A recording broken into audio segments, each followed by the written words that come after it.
Damsgaard, creator in chief in this Brentford side. And Bumo doesn't need a second invitation, and that's exactly why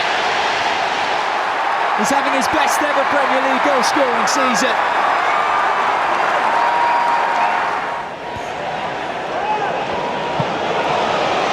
Brentford will hit straight back. And David Wyatt just about manages to recover. That's how close it was to Brentford doubling their lead. Bumo helping out defensively, but only giving it back to Arsenal with Partey. And there's Jesus on the follow-up. And Gabriel Jesus' fine one in front of goal continues. Scoring for the third time in his last two Premier League away games. From Waneri, pushed away by Flecken, not cleared outside of the box, and Marino can thump home. Arsenal turned this game on its head, and just like with the first goal they scored, it is a clinical poacher's finish, and it's Mikel Merino with his second in an Arsenal shirt.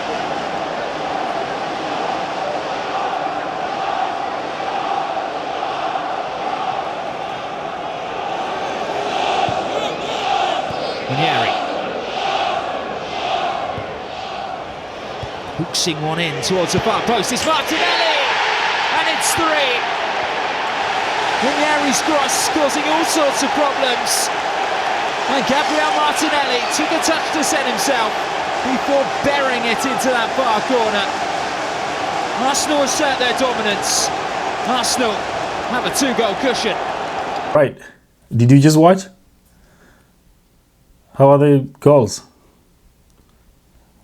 Yeah, it was just a small video of the previous game they played, and yeah, I wanted to bring in that thing so that at least we feel that kind of atmosphere, the kind of game, and the kind of tactics the both managers applied in the game. But yeah, for now, let's dive into where the game is.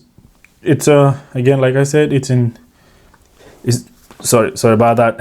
It's at the Emirates Stadium, Brentford. It's a London derby anyway, so both teams play in London, and it's a London derby. But yeah, the game's gonna be at Emirates Stadium, and Brentford will come in there. Thomas Frank is always one of the stubborn coaches I've ever seen, so it's gonna be an intense game for Arsenal. So how do we approach this game? Arsenal is coming in after that huge victory. I think it's one of the best one in their lifetime. Arguably, is the best in Champions League history, Arsenal's Champions League history. So, but they came after disappointment at the Goodison Park when they traveled to Liverpool last Saturday, and they drew that game with Everton 1-1. It was kind of a disappointing game at some point, but yeah. Well, their title hopes had faded away. Okay, to me, it faded away since January. So the game wasn't really like that perfect. But then again, in the midweek, that was on Tuesday night when they played Madrid, and they surprised the fans by winning the 3-0, thanks to the courtesy of Declan Rice and Mikel Merino. And as they are preparing for the next game in Madrid. Today they're approaching this game after that huge win, while Brentford approached the game after a disappointing draw with Chelsea at Stamford Bridge. It was a good game, but both of them played well, I would say. Chelsea is always one of the toughest teams, I could say. Arguably one of the best in England and in Europe. So yeah, it was a disappointing draw for them. Arsenal was also disappointing with Everton, but they approached the game when they won in the midweek against Madrid. So what is the game all about? Let me show you what this game is all about. And before that, I would want us to take a look at let me say the pre-conference, the pre-match conference. Well, the managers, conference or their speeches before before the match begin. That's Arteta and also Thomas Frank, their views about the game and how they are preparing for this coming game on Saturday. So I want to share with you this screen and listen. And this is just from the match day analysis in the UK, and this was some of the clips that were captured when Arteta and Thomas Frank was speaking about the game. Let's play it and let's see. Great, it's been an unbelievable energy. Obviously, it was a very special night, as you mentioned. That's over, and now the full focus is on Brentford because it's a game that is going to require the best of us. Actually went to the game to watch it. Great performance from Arsenal. I think they truly well deserved the win. Two fantastic free kick from Declan Rice. The first one, clever, bent it around the wall. You can see there was opportunities for that. And the second one is absolutely screaming. Top corner, wow. They performed well. I think you can see that Arsenal got that unbelievable level that they can go to if they hit the highest level, and they definitely hit that against Real Madrid. Miguel, we were at the Emirates on. So yeah, that's one thing I love from Thomas Frank is that he's always honest about his opponent, and I've been seeing him ever since he came into to Premier League. He's been always honest about his team and about his opponents, and about the Declan Rice second free kick, the screamer, and he always pays that respect to Arsenal, and I respect him a lot. He's one of the best coaches I would say I love the most, after Arteta, of course. Yeah, I really like Thomas Frank. He's the most one. So he's always honest about it. But now let's look at how the game is going to be. We're just trying to look at the statistics of this game and maybe previous history about Arsenal and Brentford, the number of games they played, the number of games Arsenal won, the number of games Brentford won, if there's some draws, in between, and so on and so forth. So this is our target today. Let's just look at the head-to-head stats before the game kick off, right?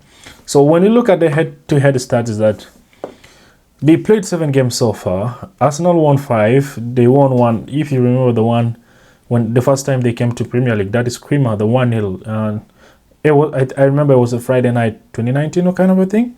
I'm not sure, but yeah, it's like 2019. So it was a screamer. If you look at our goalkeeper, David Raya, he actually tattooed the that day when they won against Arsenal, the 1-0. So if you just take a look at, whenever you're watching a game one time, take a look at his neck, just right behind here.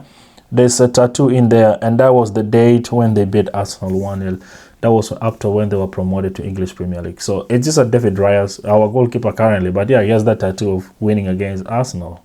Yeah, I think that was that one win they got, and Arsenal won 5 in total. They drew only 1 game. So I don't see a draw tomorrow in that game. If you see the record of that, so I don't see a draw in that game tomorrow. The recent meetings. Let's look at how the previous 5 games they played, and what team got the highest score and which team won the points. So the previous game at G-Tech Stadium, that's at Brentford, they lost to Arsenal 3-1. Then the other one was, the second was on the Emirates. That was in the March of 2024. Arsenal also won that game. And G-Tech Stadium, Arsenal won. Emirates Stadium, they drew 1-1. I don't remember that. I remember they drew, but I can't recall who were the players that played the game. Sorry, forget about my English and so on. So yeah, then the last one was a G-Tech again, which Arsenal won 3-0. So if you look at this record, Arsenal has been, having the upper hand of winning all these games against Brentford, right? And tomorrow I don't see a draw in that game, but it's gonna be like, flooded with so many goals in there. Yeah, after 5 games, Arsenal had two wins and 3 draws. Brentford has a mix in between losses, a draw and a win. The position so far, Arsenal 2, Brentford 12. They won 17. Arsenal, Brentford 12, and all these, clean sheets and so on and so forth. These are all just stats and top player stats. As you can see from here, we have Brand Belmo top notch. Best, one of the best players, I would say. Damsgaard, good attacking midfielder, 100%. I like him, and yeah, I see he's good with assists and tackles. Obviously, it's Thomas Partey, one of the best. Actually, I gave him, me personally, I gave him a man of the match against the Madrid on Tuesday night. So these are some of the stats about the game that is going to happen tomorrow. Let's look at. And there's not much stats as today until maybe an hour or when the game starts, right? So squad, no, nothing really. The latest, there's not much information in there. So what I know so far is Declan Rice had a knock in that game against Madrid when he was taken out. Same thing to Bukayo Saka. I think it's not really a huge injury. I could say it's just like a knock, slight knock, and they are both available. And on the other side, to Thomas Frank, I think Igor is absent, and all the players are present, and it's only Da Silva, I think. Yeah, Da Silva will be absent from that game tomorrow or today, depending with your time. So yeah, Da Silva is going to be missing in that game, and Igor. But every other player is available for Arsenal. Usual names, Tomiyasu is not gonna be there. Gabriel is out completely. Kai Havertz is off.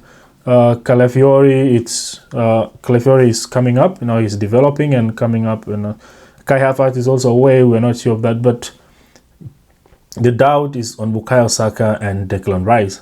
But both of them, I guess, will be available. Even though, since they don't have their title hopes have faded away, I do believe Declan Rice might take a break. He's gonna be rested for the coming game on Tuesday in Bernabeu. Same thing to Saka, because there's no point of fighting the title when it's already gone to Liverpool. So yeah, but yeah, this some of the analysis about the games that is available and the game that's going to kick off today or tomorrow, depending with your time, like I said. And yeah, that's really what we have. So what would be the possible outcome of this game at the Emirates Stadium? Number one is that we are playing at home. That's number one. People should have to put into concern. And you always know the atmosphere when we play at home. Emirates, I don't think we lost. Let me be honest. I forgot about all the stats because we've been having very disappointing games up and down. But yeah, I don't really know what's going to be the outcome of this game, but I hope it's going to be flooded with goals. There's going to be like a lot of goals coming in, and Arsenal has the upper hand, meaning the right hand too in this game. And yeah, but again, it depends with your prediction. So I hope your predictions succeed. So whichever team you support, both of you pray, or everyone has to pray about the game and win your game at the end of the day. But like I said, it's not going to be something that is easy at the moment. It's going to be a tough game for Arsenal. It's a London derby, but yeah, Arsenal is Arsenal. Sometimes they're full of surprises, like what happened on Tuesday. So, but this game is not really like a point of concern for us. The point of concern is playing Madrid at the Bernabeu. So this one is just like getting that kind of energy and